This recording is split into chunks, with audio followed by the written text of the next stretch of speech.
Hope this video helps. Please check out the playlist, Evidence for Christianity, Evidence for the Bible, End Times, and the Book of Revelation. I'll leave links in the description for all four. Enjoy. It's time for me to replace my heat plates, my crossover tubes, and the burners. I'm going to upgrade to stainless steel. I have a Char-Broil Classic, and it's model number 463773717. Bought the stainless steel kit from Amazon. I will leave a link in the description. I am an Amazon associate, so I will get earnings from any purchases that are qualifying through the link that I'll leave in the description for this. So first thing I'm going to do is go hand wash all this stuff. Keep in mind when you're washing these, it is metal parts and they could have some sharp edges, so just be mindful of that.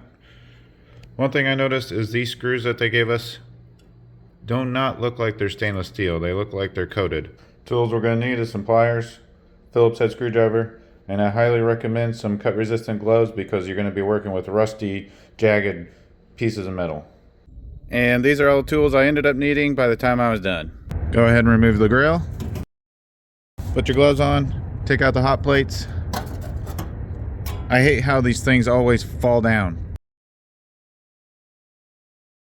Now I'll take the 3 cotter keys out.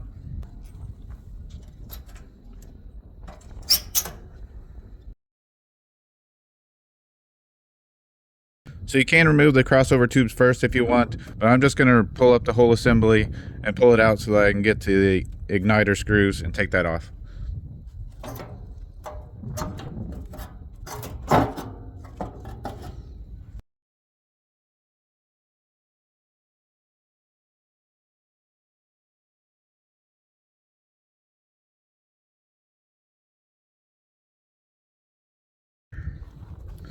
Alright, now the igniter's loose. I can take the whole assembly out.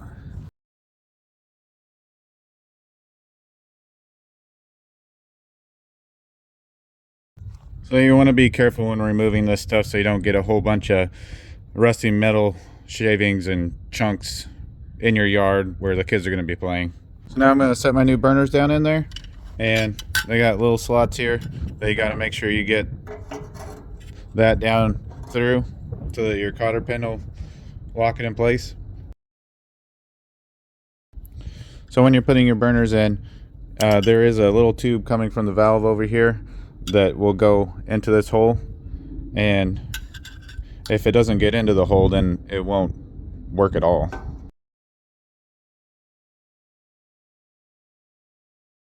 Alright, looks like the valve's down inside all of them. So I'm going to pull the center burner up and out so that I can get the igniter screwed on.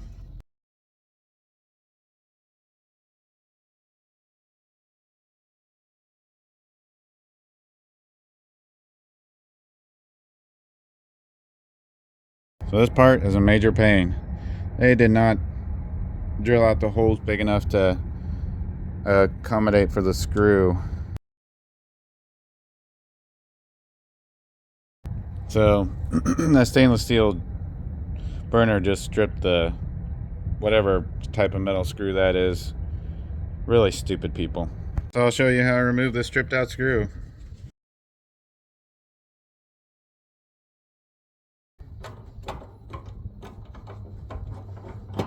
There we go.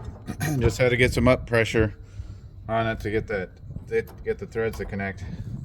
So that screw is done for. So I'm going to improvise a little bit. I got a couple of 5/16 self-tapping screws. Let's go ahead and lock this in right there before I go trying to drill this thing in.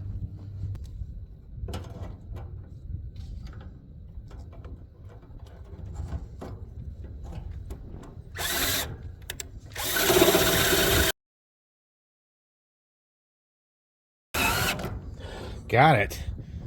Whew. That went in, so now I'm going to self-tap the next one.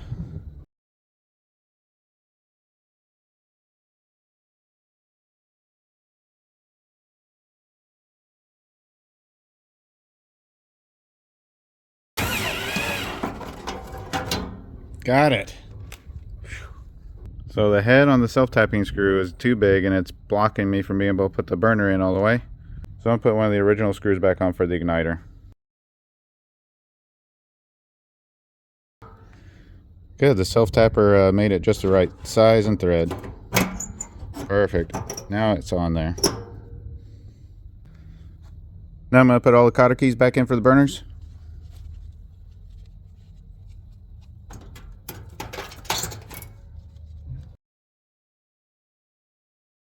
So I just want to test the igniter, make sure that it's working. Oh yeah, there's a spark. I don't know why, but I just feel the need to put the other igniter screw back in just for consistency and aesthetic purposes. There we go. Now it's time to install the crossover tubes. I don't know if it matters which way, but I'm going to put the big side towards the middle, small side towards the outside.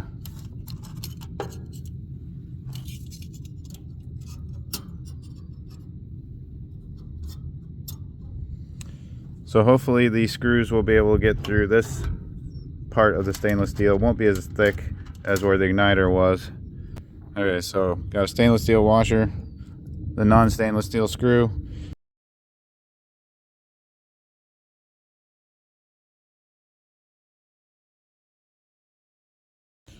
Running into the same problem. We got these screws are junk.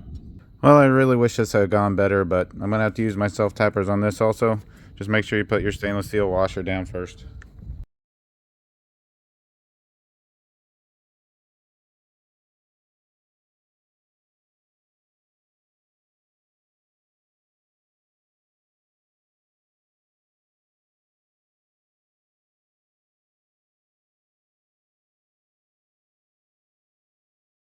Alright, make sure your tubes are extended out all the way, and then tighten it down.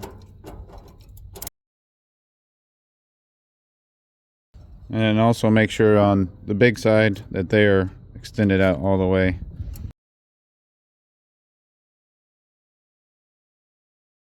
Having a bit of trouble getting it to ignite, so I'm just going to adjust this. It is sparking, but I want it to have a longer arc. So I'm going to bend it out some and bend it down a bit so that it's closer to where the flame is actually coming out of the hole. There it goes. You can't see the flame, but it is lit.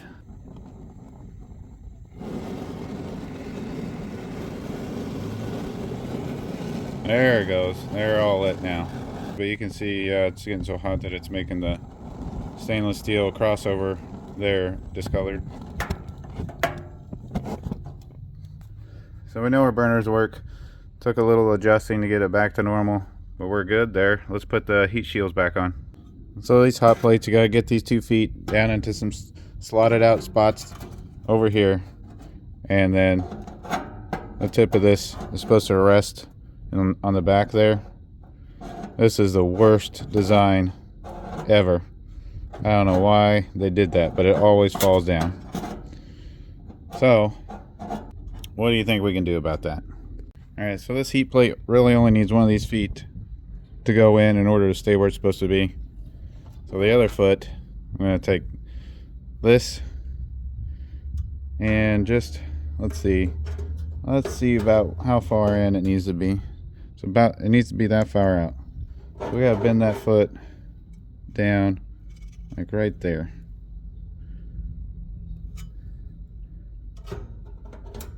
There we go. Just a little bit further.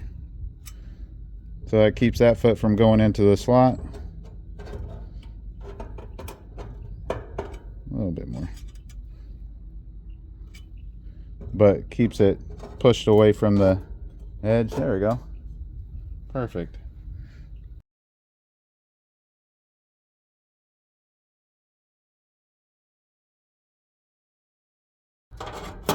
Oh yeah. Look at that. So it's on there perfect. Now these heat plates, I'm not going to keep constantly falling down on you. Let's fire it up and see how it works.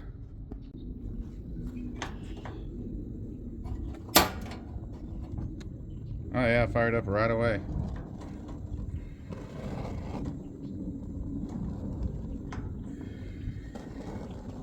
Oh yeah. Perfect, they're all going now. More work than I anticipated, but we got through it. Little troubleshooting and problem solving ain't hurt nobody. Just so you know, if you wash it out like I just did to get all the metal shavings out, The water will clog all the little tiny holes on the burners, and the pressure on the gas is not enough to blow out the water, and it will do this. Just shoot out a flame out one hole. But yeah, you need to let it sit and dry for a little bit, because it won't work after you just wash it. Yeah, see? So let's let it sit. Feels good to have it back to normal, and I got the heat plate dropping issue fixed. If you have any questions, just leave them in the comments. And if you want to connect with me, I have a public group on MeWe called Share Your Trade. I'll leave a link of that in the description. If you want to support my channel, you can give me a super thanks below, or you can go to Robinhood and join through a link that I'll leave in the description, and we'll both get a free stock. Thanks for watching.